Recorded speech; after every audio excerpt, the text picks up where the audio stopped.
All right, this is a citation how-to in Noodle Tools.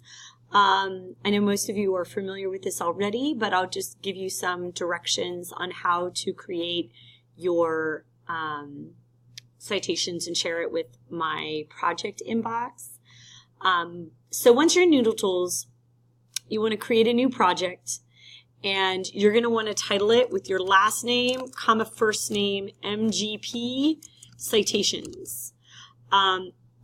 You want it to be advanced. Junior is not going to give you, particularly with the types of things you're researching, junior is not going to be thorough. You're going to get like a handful of choices, and particularly if you're looking up interviews and things like that, it's not going to be enough. So you want advanced MLA style. So I'm submitting. It doesn't like the fact that it already exists. Let's pretend like that didn't happen. So once you're in your project,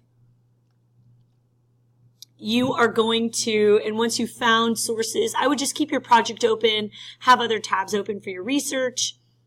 You're going to want to, once you've found something you like, you want to create a citation for it. So you hit sources, create new citation.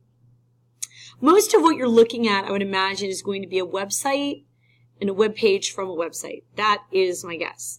If you are listening to podcasts or interviews, or like TED Talks, those are probably the other things. TED Talks would be under film or video recording or lecture. I mean, well, I don't know. I guess I'd put it under film recording. And then if you're listening to podcasts, those are there. If you're looking at photos or album covers, you would want to go here, like photos or illustrations or book covers. Or you could also cite the book itself. That's probably easier if you're looking at book covers. But once you click web page or whatever your source is, I know some students have been stressed about finding the publisher and the publishing date, the publication date. Most of the time, not always, but most of the time, if you scroll down to the very bottom of a website near the copyright information, they'll have the company that has the company that's the publisher title, or if you click on about, it'll often have the parent company will be listed there.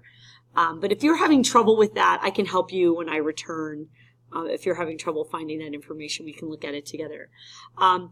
When you're looking at particularly web pages, not everything on here is going to be relevant to each site you're looking at. So the date of publication would often be just the article, publication date. The web page is going to be the article title. I'm assuming I think there are only like 2 of you reading things in other languages.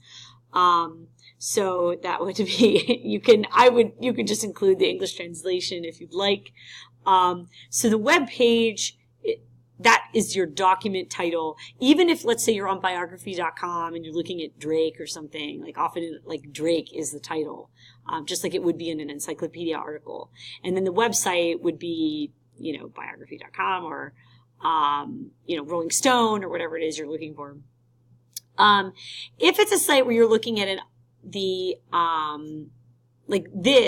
looking at editors may not be relevant to your source. So particularly if your article has an author name, I feel like including the editor, you wouldn't need this information. You wouldn't need the edition or the version. Most of you are not reading online articles that were originally in print. So once you've created your citation, you would hit save. If you don't save, if you just exit out at the end of class, it's not like Google Drive. It won't save it. It'll erase it and there will be nothing there. But each citation that you create, you want to make sure that you have some notes for, because when you look at the annotation directions, you're going to need some of that for your annotations and also just for your project when we introduce it and get down the road with that.